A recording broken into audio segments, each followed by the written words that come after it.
Bonjour à tous, je suis Claire Boulotti, nous sommes en direct des JESFC 2018 sur le plateau de Cardio Online et j'ai le plaisir d'être avec Frédéric Mouquet, cardiologue à Lille, qui va donc nous parler de la cardiomyopathie du péripartum. Alors tout d'abord, qu'est-ce qu'on appelle une cardiomyopathie du péripartum? Alors, la cardiomyopathie du péripartum, c'est une forme rare de cardiomyopathie dilatée qui va se déclarer par un tableau d'insuffisance cardiaque à la fin de la grossesse, dans le dernier mois ou dans les 4 à 5 mois qui suivent l'accouchement. D'accord, et est-ce que c'est une pathologie qui est fréquente? Alors, c'est une pathologie qui est relativement rare, qui concerne une patiente sur 3 à 4 000 naissances en France. D'accord, et en pratique, comment fait-on le diagnostic de cardiopathie du péripartum et quelles en sont les particularités thérapeutiques? Alors, le diagnostic, il est principalement clinique puisque c'est un tableau d'insuffisance cardiaque, mais il est confirmé essentiellement par l'échographie qui doit montrer dans ce tableau d'insuffisance cardiaque une dysfonction ventriculaire gauche significative, inférieure à 45%, et une dilatation du ventricule gauche. Alors, la prise en charge ou les autres outils diagnostiques peuvent être le dosage du BNP par exemple, ou l'électrocardiogramme qui le plus souvent sera également anormal. Alors, en pratique, on a une patiente qu'on voit en consultation qui a déjà eu une cardiopathie du péripartum et qui souhaite une nouvelle grossesse. Quelles sont vos recommandations vis-à-vis de cette patiente?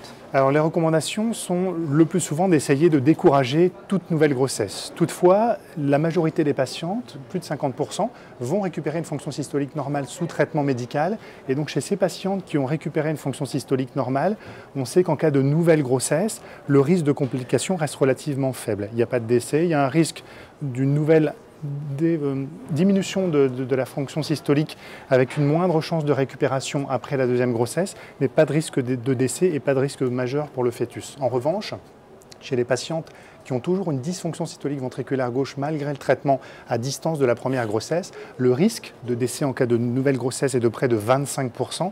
Et donc même si on ne contre-indique pas, on recommande fortement d'éviter toute grossesse et en tout cas, on demande à la patiente de venir de consulter dès qu'il y a un désir de grossesse pour que la prise en charge puisse au moins être programmée, optimisée et puis surtout arrêter l'IEC et les bêta-bloquants qui seront contre-indiqués en cas de nouvelle grossesse.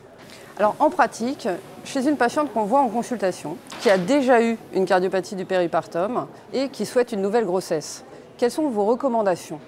Alors les recommandations vont être différentes selon l'évolution de la fonction systolique après le premier épisode et l'efficacité du traitement IEC bêta-bloquant. Chez une patiente qui a normalisé complètement sa fraction d'éjection, le risque d'événement en cas d'une nouvelle grossesse est relativement modéré. Il y a un risque de nouvelle diminution de la fonction systolique, d'insuffisance cardiaque, mais pas de décès et pas de complications fétales importantes. Donc on déconseille la grossesse, mais on ne la contre-indique pas absolument. En revanche, chez les patientes qui auront gardé une dysfonction systolique malgré le traitement après le premier épisode, le risque de décès pendant la grossesse est de près de 25%, donc majeur. Le risque de complications par insuffisance cardiaque également très important. Et même si on ne contre-indique pas, on déconseille très fortement et en tout cas, on demande à la patiente d'informer dès le début de désir de grossesse pour que la prise en charge soit optimisée. Et puis surtout, dans les deux cas, récupérer ou pas récupérer, il faudra de toute façon, en cas de nouvelle grossesse, interrompre le traitement par IEC ou ARA2, qui est une contre-indication formelle pendant la grossesse. Merci beaucoup Frédéric. Avec plaisir.